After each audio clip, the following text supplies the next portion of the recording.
Baik, kita mulai ya rekan-rekan semua. Assalamualaikum warahmatullahi wabarakatuh. Selamat malam untuk rekan-rekan semua. Di sini ada Mas Dwi Aji Pangestu, Mas Arya Davin, Mas Handoko, dan Mbak Saida Naura Nabilah. Ya, terima kasih sudah menyempatkan waktu dan atensinya pada mata kuliah malam hari ini. Hmm. Pembahasan sebelumnya pertemuan sebelumnya berada perubahan era, terus alasan mengapa harus berbisnis dan di dalam dunia digital, ya, pada data digital Indonesia, produk potensial, media digital, riset, dan terus, ya, pertemuan ketiga, keempat, kelima, saya skip dulu. Oke. Nah, ini yang terakhir minggu kemarin, eh, pertemuan kemarin di pertemuan ke-8 setelah UTS, kita membahas optimasi kecepatan website. Tahapan membuat website e-business, ya, teknologi, lalu definisi search engine optimization atau SEO, beberapa istilah dalam SEO dan role dalam SEO model.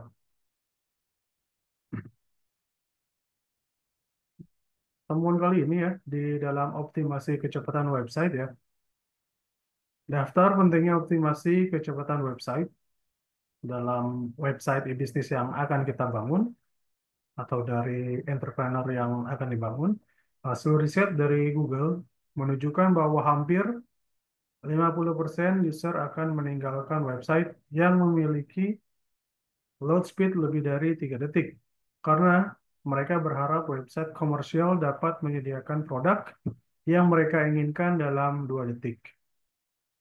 Hampir 80% orang yang memiliki pengalaman buruk pada website komersial, mereka tidak akan kembali lagi ke website tersebut. Pada tahun 2010, Google menjadikan kecepatan akses website sebagai salah satu faktor penentu dalam hasil pencarian Google. Sebelumnya, hal ini hanya berlaku untuk pencarian desktop saja. Pada awal bulan Juli 2018, memiliki kecepatan akses website menjadi salah satu faktor pencarian yang mobile. Inilah sebabnya, sebagai pemilik website, wajib untuk memperhatikan kecepatan website Anda.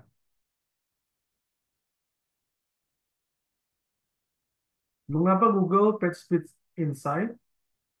Google PageSpeed Insight atau PSI bukan PSI partai ya, PSI, Page Speed Insight adalah tool gratis yang menyediakan laporan paling akurat dibanding tool yang lainnya. Selain itu, Google PageSpeed Insight adalah tool yang resmi dirilis oleh Google, sehingga indikator penilaian yang digunakan sudah sesuai dengan standar Google. Sejak November 2018, Google PSI secara resmi menggunakan teknologi Lighthouse. Lighthouse yang sebelumnya merupakan tool terpisah yang digunakan untuk mengecek perform website dalam bentuk extension di Google Chrome. Dengan dijadikannya Lighthouse sebagai mesin analisis utama, Google PSI bisa memberikan analisis yang lebih lengkap dan akurat. Selain itu, Anda tidak perlu mengunduh extension secara terpisah untuk melakukan pengecekan perform website secara mendalam. Cukup membuat halaman website Google Page Speed Insight, Anda sudah bisa melakukan pengecekan perform website dengan mudah. Tipsnya dalam mendapatkan skor tinggi di Google Page Speed Insight, pertama, optimasi gambar, gunakan browser caching, lalu minify HTML, CSS, dan JavaScript, optimasi website versi mobile. Nah, ini daftar pustakanya. Gitu. Oke. Nah, sekarang di luar konteks eh, optimasi kecepatan website ya, eh, di zaman sekarang relate nggak sih Google itu sebagai search engine gitu? Karena kan sekarang sudah banyak AI, ChatGPT contohnya, atau kita search di Twitter, atau kita kalau mau belanja sesuatu kita bisa langsung ke e-commerce-nya seperti itu kan. Jadi menurut saya ya, Google sudah harus beralih dari search engine gitu ya. Dia sudah mungkin expand di bidang yang lain gitu. Kalau menurut saya gitu, sekarang tuh orang search engine tuh nggak harus di Google gitu. Sudah ada ChatGPT atau AI yang lain, dan kalau kita butuh sesuatu langsung di e-commerce, langsung masuk ke websitenya seperti itu.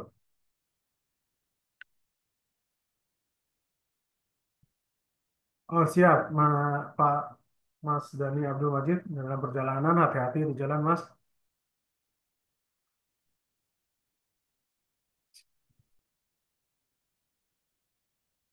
Jadi kalau di dalam e-learning ya teman-teman bisa buka dari tahap pertama sampai tahap terakhir materinya ada. Materi yang pertama itu change era, ya, alasan mengapa harus berbisnis di digital, lalu data digital di Indonesia, produk potensial 2019, lalu media digital dan riset produk secara digital. Lalu materi yang kedua itu pembahasannya di e-learning, kalian bisa search bisnis model Canvas, customer segmennya, segmentasi, value corporation, channel, customer relationship, revenue stream, key resources, key activities, key partner, dan cost structure. Lalu materi yang ketiga ada infrastruktur e-business, definisi infrastruktur, lalu infrastruktur e-businessnya, 5 layer, 5 layer infrastruktur e-business.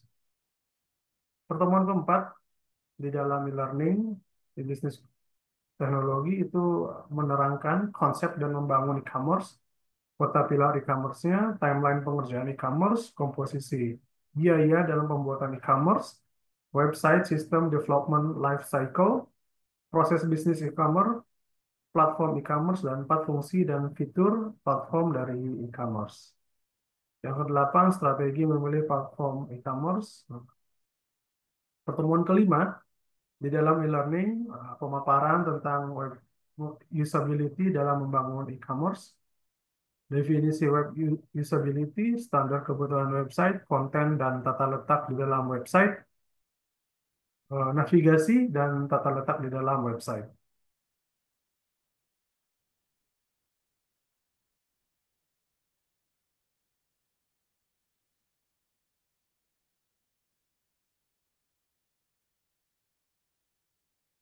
Mas Ardi Sofyan, silakan join.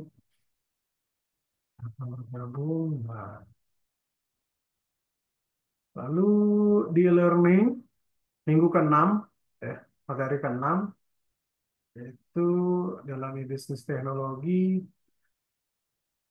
sistem pembayaran dan keamanan dari e-commerce, usability dalam membangun e-commerce. Di antaranya terdapat ruang lingkup kejahatan di dalam e-commerce, dimensi utama dari security dari e-commerce, teknologi mengamankan saluran komunikasi internet, pentingnya kebijakan, prosedur, dan hukum, lalu sistem pembayaran e-commerce yang digunakan saat ini, yang keenam, sistem pembayaran dan penagihan tagihan elektronik.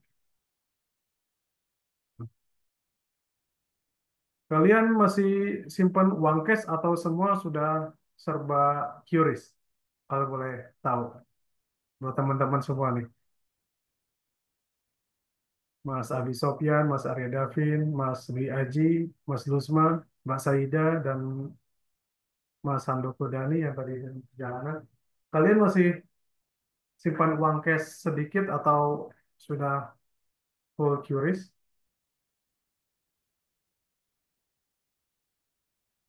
di dalam apa sistem pembayaran gitu? Misalnya kita mau isi bensin motor gitu, masih pakai cash kah, teman-teman semua? Sebagian masih Pak, tapi kalau Masih. cash tuh biasanya dari orang yang butuh transferan, jadi kita ambil cash dia.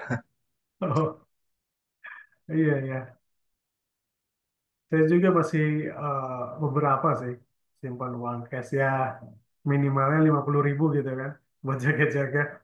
Selebihnya ya udah itu pakai QRIS. Soalnya nggak tahu kalau kalau saya gitu atau mungkin sayanya aja ya. Kalau megang uang cash tuh kayaknya cepet banget hilangnya gitu. Tahu hilang aja. Beli apa nggak ketahuan.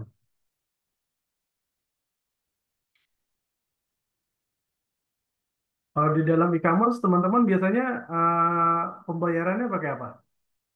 Virtual account atau yang relate dengan teman-teman sekarang gitu di e-commerce? Virtual account sih Pak, sama GoPay atau Dana. Oke, GoPay Dana masih ini ya, wallet-wallet itu ya. Tergantung promonya, Pak. Iya, kalau promonya harus pakai e-money-nya sendiri ya, mau nggak mau ya. Shopee Pay gitu, GoPay.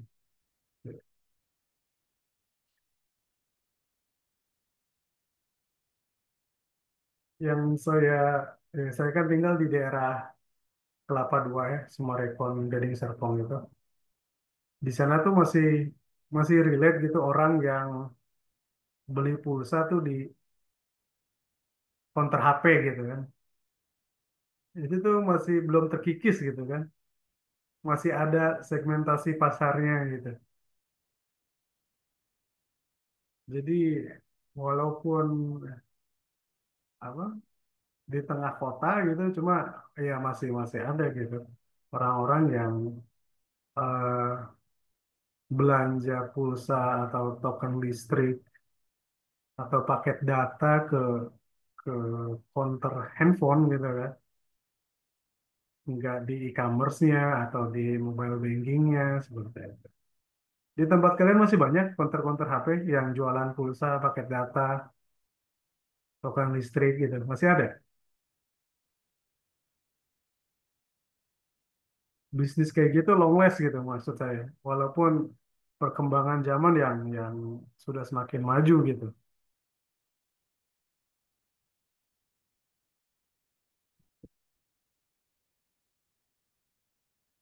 Walaupun channel pembayaran di e-commerce sudah all in one gitu ya. Cuma saya lihat eh, entrepreneur yang buka bisnis di jasa itu tuh masih masih masih long last gitu. Nggak ada yang saya lihat gulung tikar gitu, counter counter HP yang jualan pulsa gitu nggak ada. Masih sama. Lalu selanjutnya di materi pertemuan ketujuh terdapat pembahasan tentang pemasaran lokal, pengertian pemasaran lokal, sistem pembayaran dan penagihan tagihan elektronik yang saya sebut tadi. Lalu alat bantu melihat potensi lokal di dalam teknologi mengamankan saluran komunikasi internet. Yang ketiga adalah tools, melihat kata yang sering diketikkan, sistem pembayaran e-commerce yang digunakan saat ini, lalu mengetahui kebutuhan mesin dan manusia, lalu membuat artikel sesuai kriteria. After ini UTS dan lanjut pembahasan ke-8 optimasi kecepatan website minggu yang lalu ya, pertemuan ke-8. Lalu ada tahapan pembuatan website e-bisnis, definisi search engine optimization, beberapa istilah dalam SEO dan role SEO model. Lalu di sini ada pada pertemuan kali ini kita membahas PSI atau Page Speed Insight dari Google.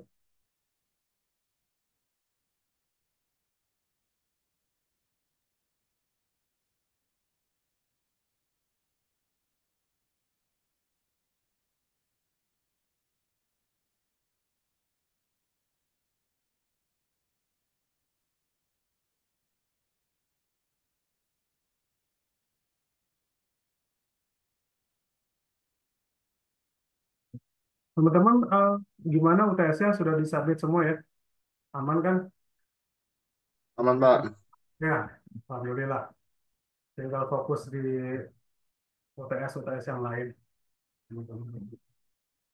Tetap semangat ya. Kalian semester 5 kan? Sebentar lagi dapat gelar sarjana. Mudah-mudahan lebih bermanfaat, ibarat perang itu senjata kalian yang di dunia nyatanya gitu kan.